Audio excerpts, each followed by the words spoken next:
This Steve Jones Show podcast is now loading. The Steve Jones Show podcast is presented by Sunbury Motor Company, Purdy Insurance, Brewers Outlet, and NIL Game Changers.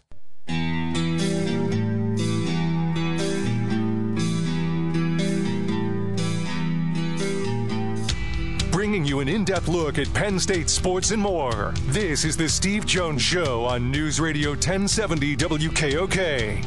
The Steve Jones Show is presented by Sunbury Motor Company, Purdy Insurance, Brewers Outlet, and NIL Game Changers. Now from the Sunbury Motors Studio, here's Steve Jones. Great to be with you. This half hour being brought to you by NIL Game Changers. One stop for name, image, and likeness business, athletes, whomever it may be. Get your journey started today at NILGameChangers.org. Always great to be joined by Rich Scarcella. My friend, great to be with you. Hi, Steve. How are you? Always glad to be with you. Yeah. Summer good so far? Yeah. I would say so far. Right, it's always short, but good. Yeah, really good. You have to do, I don't think people realize how much writing you have to do in the off season, because you have a lot of publications that want to bring you in to write. Yeah. So what do you do where you're taking care of each one that has specific needs and not writing the same thing over and over again? Well, it's interesting because let's start with Lindy's. I've been writing for Lindy's college football preview for, I don't know, at least 30 years, I think. It's somewhere around there. I can't remember the first year. But regardless, that's a specific thing. They're looking for something really specific in terms of a team preview. You know, they're looking for something very concise. You know, they're looking for the Big Ten edition, which I haven't seen yet. They want a player profile, which is like 400 words. So the one I wrote for this year's Lindy's Big Ten edition is on Abdul Carter. Yeah. But it's a lot different. They want more nuts and bolts than, say, the Penn State Football Annual published by Barish, which I wrote 5 features this year for it. That's different. They're like, 2 of the stories were 1,000 words and 3 of them were 1,500 words. It's completely different. Yeah. What did you learn about Carter in putting the feature together maybe you did not know before? In a 450, I didn't really learn much more than most of us know. I mean, I did a story, a longer takeout on him last year for the Football Annual, and the one thing that I learned last year in interviewing him is that he's an outstanding chess player. And if you don't think so, ask him. Yeah. he said there are very few people who can beat him. So that was interesting. But anyway, as the field, I mean, I just think it's clear as can be. It was clear as can be in the spring that this adjustment to defensive end is working. And I think we talked about it once since the end of spring practice, and now with the injury to Zariah Fisher, I think it makes even more sense. It's almost like the time on it, the timeliness of it, actually turned out well. But I think Abdul Carter is going to have an outstanding year. I see that he's one of the faces on the cover of Phil Steele's college football preview, and I think a lot of big things are expected from him. There was media opportunities with James Franklin, the coaches, and so forth, and you were there for that. What were your quick takeaways? What did you learn out of that as something that's midway between spring and training camp? Oh, boy, let's see. I think it became clear in the spring, but it sort of confirmed that the running backs are going to be used a lot on offense this year, in that as receivers, they could be on the field a lot together, meaning Nick Singleton and Kaytron Allen. I also learned that the Penn State coaches have a very high opinion on Quinton Martin, and I think you could see him being used again in the backfield and as a receiver. I mean, there's a bunch of things I'm trying to think of them, Steve. Then I went to that was J1 Sider. Then I went to Marcus Hagens, the wide receivers coach. Marcus is very confident that the wide receivers, despite Keandre Lambert-Smith transferring, that he thinks the wide receivers are going to have a good year. He made that very clear to several of us who were there at the time. Phil Troutwine is very confident about the offensive line and about, even though they lost 3 starters. And then I got to talk to Tom Allen for the first time, and I talked to him. I'd interviewed him when he was at Indiana, in a group setting. But I was very impressed with him, and we didn't have. I was running out of time because we had a limited amount of time. And he talked about the linebackers, and he's very, very high on Kobe King, about Kobe King taking on a leadership role, and so yeah, it was a productive period. That was I think was 10 days ago. And the other one was James Franklin, not solicited by me or anybody else, speaking about one of my Penn State players from Berks County, Javen Williams, and had a lot of very complimentary things to say about him and about how Penn State needs to get him on the field, and not in a starting role necessarily, but he had a really good spring. So yeah, there was a lot there, Steve. Yeah, no question. All right, moving forward, the settlement, and the judge still has to sign off on the settlement. But in the end, that settlement is going to mean some back money, some of which will come out of NCAA distributions from the basketball tournament. And then there's the $22 million minimum each year moving forward that athletic departments have to come up with. We all know it's a new era of college sports. What kind of stress and strain does that put on any athletic department, in your opinion? Because in your 3 to 5 year budget projection a year ago, this wasn't there. Yeah, I think it's a big thing, and I think there's already been talk of the size of football rosters, that you could see a decrease. And when I say decrease, they're not going to drop 20 kids, but you could see, that's a possibility. But I think the bigger issue and the unfortunate thing is, I think you'll see schools dropping sports. I'll give you a little example in a very small way here. Division III Albright here in Reading, they're having some financial difficulties, not related to revenue sharing and so on, but and they've dropped their swimming program, and it was a successful swimming program, and I think you're going to see that at the Division I level. I mean, I just don't see any way around it unless you got some creative budget people. But I think that's going to be something to keep an eye on. Can a school like Penn State, for example, keep all its varsity sports? I don't know. I don't have an answer to that. I just know you hit it on the head when you're saying you've got to come up with at least $22 million, and you didn't have it in your budget projections. Well, something's got to give. So yeah, that's going to be an issue, and I think you said like a lot of us know, a lot of us in the media know it. I don't think the public has wrapped its collective head around this. I mean, I really don't. I tell people when I'm out in public, this is coming, and it's here, and you better brace yourselves for it. And they're asking me, well, where's the NCAA and where's this? I said, and they want to play the blame game, and I'm like, it doesn't matter who you blame. But right now, this is a problem across college sports and college athletics, and So yeah, I think the main thing is you're going to will roster sizes remain the same? Will the number of varsity sports remain the same? They're the two biggest questions.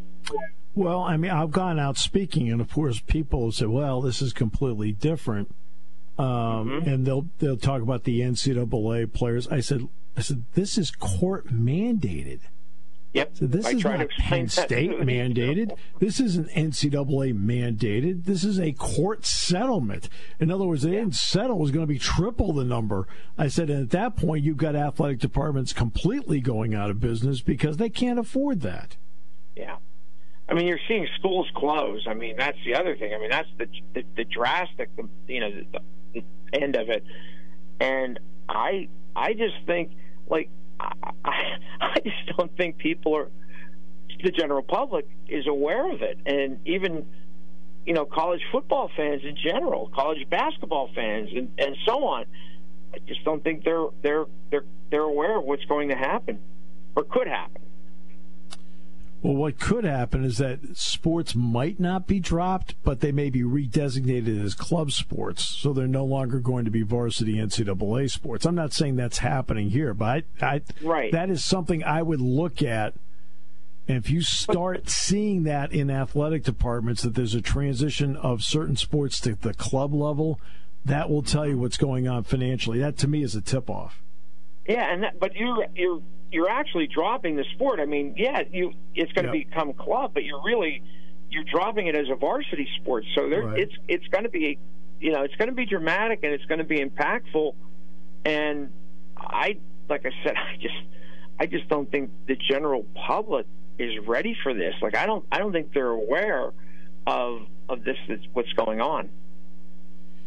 Well, it's amazing how there's more talk about what happens away from a field than on a field. And something is this the NBA? yeah, exactly. Exactly, yeah, the WNBA, yeah, which is an interest. That's a story unto itself. But when you look at this football team, it seems to me like there's a business-like attitude about the team, and they're keeping themselves under the radar, and they want to do their talking when the games come up. I mean, that's the impression I'm getting from them. Yeah, everything that I'm hearing, and again, we haven't really seen the players since the blue-white game, but I'm hearing that they're laser-focused. What does that mean? Well, it means that they're committed to making a run here, and I don't think missing the playoffs is a question for them. I don't think that's even on their minds.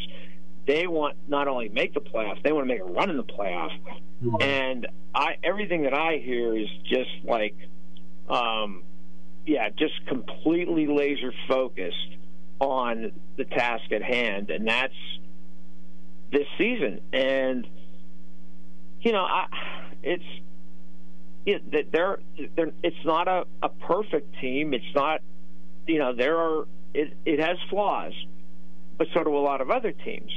So I mean, I think I do think that Penn State's going to have another good season. And is it going to be good enough for some people? Maybe, maybe not. We'll see. But I do think that there's no doubt about it that this team is, I mean, I don't want to say other teams weren't, but I think this team is really, really committed. And whether they're motivated by losing to Ohio State and Michigan, whether they didn't like the way the season ended in the Peach Bowl, I don't know. But whatever it is, they are focused entirely on this season. All right, so now there's another element. You mentioned the playoff. You and I are both big NFL fans. As you know, Rich is a big Green Bay Packers fan, so he's all set for Brazil on a Friday night. But I do get Peacock. I get one. I do have that streaming service. Well done. You're in. But the NFL is still there'll be one playoff game on a Friday night that's a standalone. The other three will be on Saturday the 21st. Mm-hmm. The NFL, the 4 teams that are playing on Christmas Day will be playing on that Saturday in different combinations. Ravens, Steelers, Chiefs, Texans, right? The feeder system for the NFL is college football. Caleb Williams walks into the league. Marvin Harrison walks in the league, already established names to Americans across the board. Mm-hmm. What do you think about the NFL's decision to play games opposite the college football playoff and not give it room to breathe? I think it is this is not exactly earth-shattering. It is a massive business, and they could not care less about doing that. They don't. All they care about is maximizing their revenue. Period. Doesn't matter who they affect or who they don't affect. Well, I don't want to get too deep into the NFL woods, but yeah, I think you bring up a good point. I mean, college football is the feeder system for the NFL, and you're right. A lot of these guys have established themselves in college football, unlike in basketball, where very, very few, I think, guys have established themselves as stars in college basketball before going into the NBA. And does the NFL benefit from that? 100%, yes. Yeah. But I don't think they care. I don't think the people that run the league, starting from the top down, I don't think they care about college. I really don't. They could pay it lip service, but I don't think they care about college football. The first and foremost is maximizing revenue. I think it's bizarre. I find it bizarre. I mean, you are handed marketing on a silver platter. That's what college football does. They hand the NFL marketing on a silver platter. And they just go, yeah, we'll do whatever we want. It's one thing for them to take Christmas Day away from the NBA. That's professional leagues competing against each other. Mm-hmm. But you don't backhand the hand that feeds you, do you? Well, you would think not, but guess what? They don't care. That's what I'm saying. I'm with you, Steve. It's when you think about it in those terms, sure. I mean, you'd think they would be like, okay, maybe they would rather see a 4-team playoff so that they wouldn't have to have 4 first-round games and 4 quarterfinals, to go against. I don't know, but I do know this: that NFL is only focused on one thing, and that's making money. Period. Exactly. And you have Peacock. All right, so I do, because we Comcast is our cable provider, so it comes with it. Right. How many times have you been asked by fans in recent weeks about which game is the whiteout game? A lot. I can't tell you how much.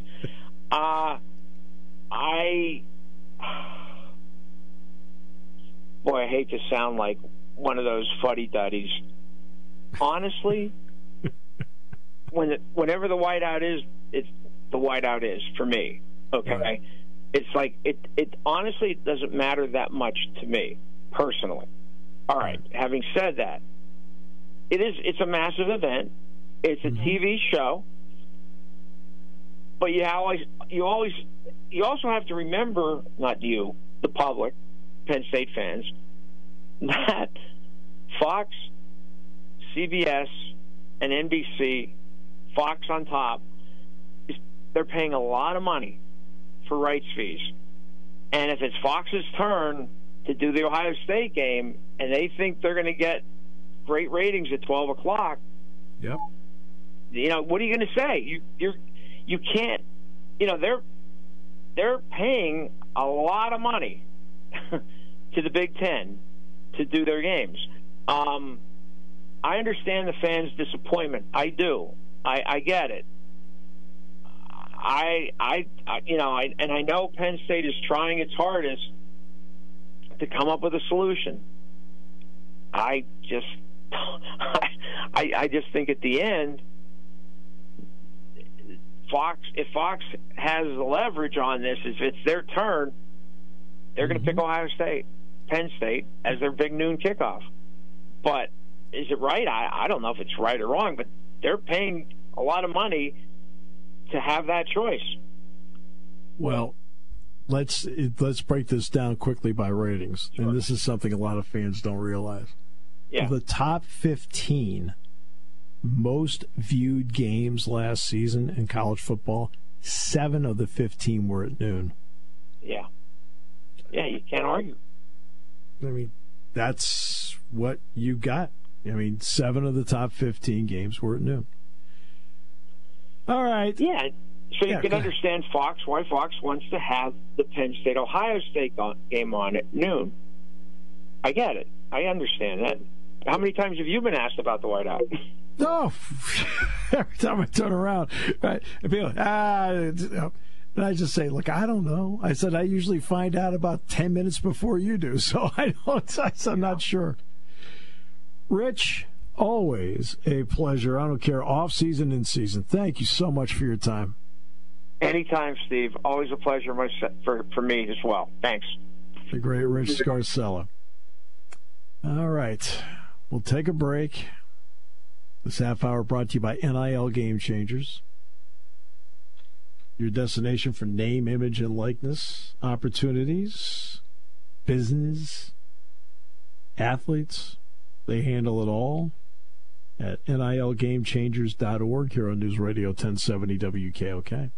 Party time, game time, or just fun time. Doesn't matter what time it is because it's Brewers Outlet time. The Beverage Supermarket has the area's largest beer selection. Imports, microbrews, ciders, and domestics. Pick from over 100 ice-cold 12-packs and dozens of 24-ounce singles. Soda, snacks, hot sauces, fresh roasted peanuts. Make it one-stop party shopping, and don't forget the pickle bar. So whatever you're celebrating or just doing it up, Brewers Outlet, Reagan Street, Sunbury wants to see you. And thank you for your years of patronage. You want your young athlete to get the most out of life and NIL. You need a roadmap, a strategic approach. NIL Game Changers help student athletes earn while they learn in their collegiate journey. Driven by former student athletes and coaches who work as NIL sports agents and content media designers, they'll guide both student and family, starting with high school students looking toward college and those already in college. Get a seasoned team of marketing experts with a background in athletics and coaching. Visit NILGameChangers.org, the ultimate destination for name, image, and likeness opportunities.